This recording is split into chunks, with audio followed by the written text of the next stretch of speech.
안녕하세요. 글로벌 세상 들려주는 남자 조철입니다. 2021년 2월 10일 수요일 아침 방송 시작합니다. 오늘 서울 도심의 날씨는요, 지금 현재 0도고 오늘 하루 종일 영상의 기온으로 좀 겨울 날씨 치고는 좀 포근합니다. 자, 그래서 오늘은 네 가지 소식 갖고 왔습니다. 우선 금리, 유가, 주가 상승이 계속 이어지고 있어 갖고요. 아마 우리가 지금 기준점은 2019년을 기준으로 합니다. 2020년은 너무 상황이 안 좋았기 때문에요. 점차 회복되는 경향을 보이고 있습니다. 자, 조선업계 한국의 1월 수주량 지금 세계 1위를 차지했습니다.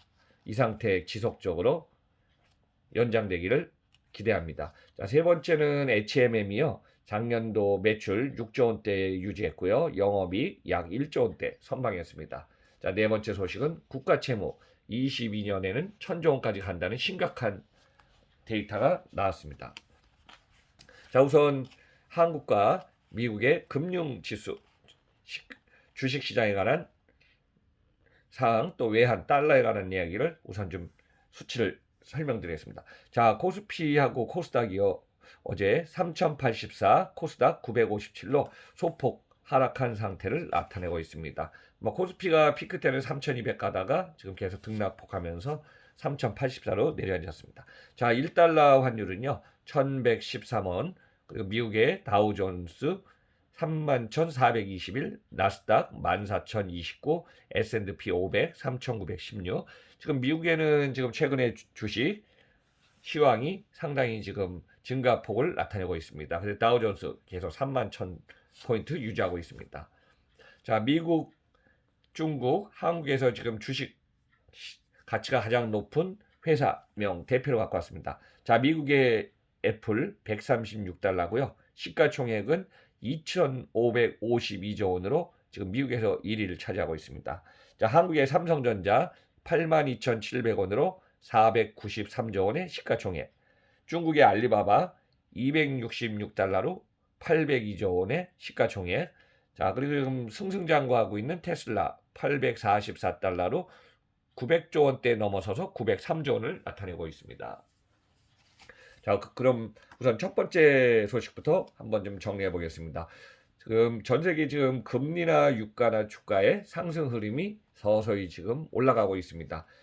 그래서 지금 여러분들은 항상 보면 기준 데이터나 수치를 보면 2020년은 2019년에 비해서 자동차 생산도 그렇고 모든 분야에 있어서 상당히 상황이 안 좋기 때문에 우리는 기준점을 2020년이 아니라 2019년을 기준점으로 많이 지금 보고 있습니다. 그래서 국채 30년물이 금리가 2% 돌파했고요. 그리고 국제 유가 브렌트유 1배럴당 60달러 선을 넘어섰습니다. 그리고 구리, 밀, 옥수수, 곡물이나 원자재 가격이 지금 상승하고 있는 추세를 진행 중에 있고요. 뉴욕의 증시, 방금 전에 설명드렸지만 3대 지수, 다우존스, 나스닥, S&P 500 지수가 지금 계속 상승하고 있는 흐름을 보이고 있습니다. 그래서 전 세계가 지금 백신 보급에 계속 지금 보급해서 접종을 지금 진행 중에 있는 상황에서 지금 미국을 우선 보면은 미국도 올해 상반기 늦어도 7, 8월에 미국 국민 모두가 백신 접종을 목표로 했지만은 지금 물량이 부족한 상태가 있고요. 좀 시간이 좀 걸릴 것 같습니다. 그래서 1월 20날 시작한 바이든 정부의 경기 부양책을 지금 계속 내놓을 것 같고요. 그리고 지금 국내적으로 호재, 좋은 상황을 계속 이끌어가기 위해서 지금 노력하고 있기 때문에 미국의 경기 회복에 대한 기대감이 점차 커지고 있는 것이 지금의 현실입니다. 자, 경기 회복에 대한 기대감이 커지면 어떨까요?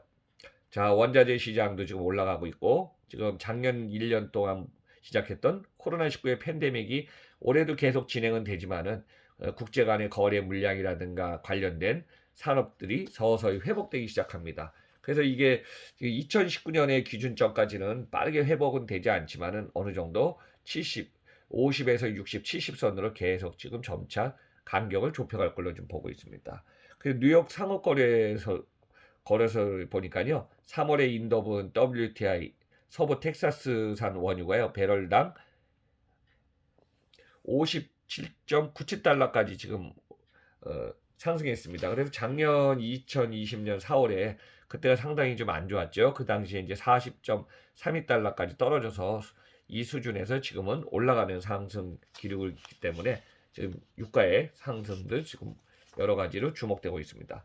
자, 런던의 ICU 선물거래소에서 4월 인도분 브렌트유가요, 배럴당 60달러를 돌파했다는 소식입니다. 그래서 이제 30년 물과 달리 단기물은 최저 수익률 수준에 지금 머무는 상태지만요. 최근에 금리가 점차 오른 경향을 또 보이고 있고, 지금 뭐 미국 연준도 그렇고, 그다음에 유럽의 유로 상황도 보면은 저금리를 동결한다고 그랬고, 우리나라도 거기에 맞춰서 저금리 상황을 지속하고 있는데, 이 상황이 올해 보면 상반기부터 금리가 서서히 또 인상할 가능성도 있습니다.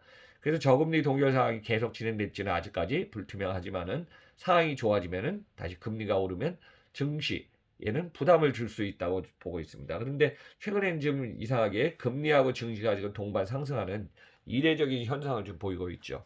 그래서 이거는 어떻게 보면 코로나19 사태에서 우리가 투자의 포트폴리오도 있지만 해외 이동을 못하는 상황에서 지금 주식 시장 쪽으로 너무 쏠려 있어서 인플레이션의 우려는 그다지 크지는 않지만요. 금리 상승이 급격하지는 않아서 안정적이다 이렇게 하는 느낌이지만은, 여기서 중요한 포인트. 만약에 금리가 오르기 시작하고 경기가 회복의 가능성이 서서 지금 투명하게 보인다면은 주식시장의 변동폭, 급락폭도 더 커질 걸로 보이고 있습니다. 자, 두 번째 소식은요. 한국의 조선 2021년 1월 수주량이 세계 1위를 차지하고 있습니다. 한국은 지금 작년 조선산업이요, 업계가 작년 2020년 4분기부터 수주 물량이 지금 늘어갔고 상당히 지금 호전적이거든요. 근데 2월 9일 영국의 조선해운 시장 분석업체인 클락슨 리서치에 의하면요, 세계 선박 발주량 170만 CGT, 그러니까 표준선 환산 토수입니다. 중에 66척, 과반수 규모인 91만 CGT 20척을 수주했다고 합니다. 그 1년 전에 2020년 1월 수주량을 보면은 7만 CGT밖에 안 됐기 때문에 지금 상황은 1월 수주량은 13배 91만까지 올라갔습니다. 자, 1월에 발주한 12,000TU급 대형 컨테이너선 8척, 14만 해배 이상의 대형 액화 천연가스 LNG 운반선 2척, 초대형 원유 운반선 VLCC 2척 등 모두 수주한 상태입니다.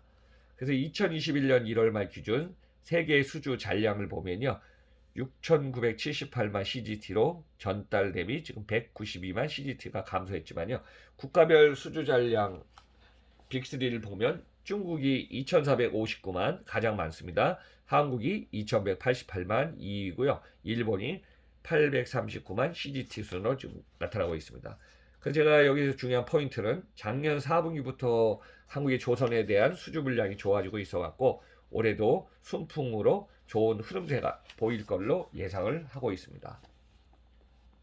자, 세 번째 소식은요, 우리나라의 HMM이 매출 6조 원 이상의 영업이익 약 1조 원을 좀 달성했습니다.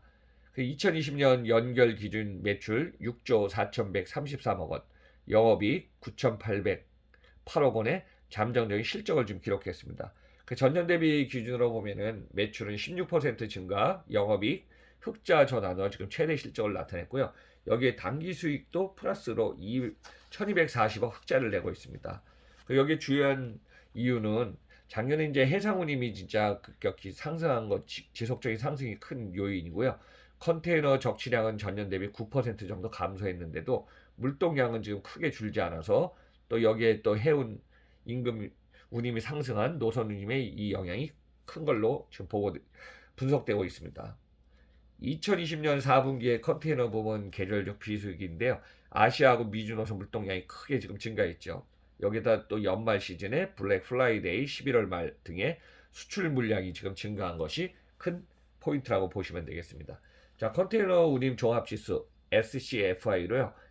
전 분기인 평균 1209포인트보다도 766포인트 상승한 1975포인트까지 올라가고, HMM은 세계 최대 규모인 24,000 TU 컨테이너 선을 12척 확보하고 있고 31항차 연속으로 만선을 이어갔다고 합니다.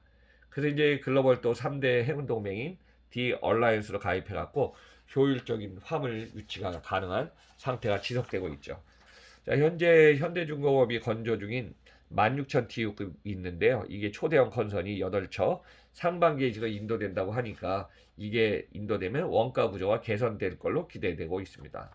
그래서 이에 따라서 이제 안정적인 추가함을 확보를 해야 되고 내부 역량도 강화하고요. 영업 체질 개선을 통한 수익성 개선에 지금 주력할 방침이라고 하고 있습니다. 그래서 이제 올해는 지속적인 성장으로 매출 영업이 확장을 기대하고 있습니다. 자, 마지막 소식은요.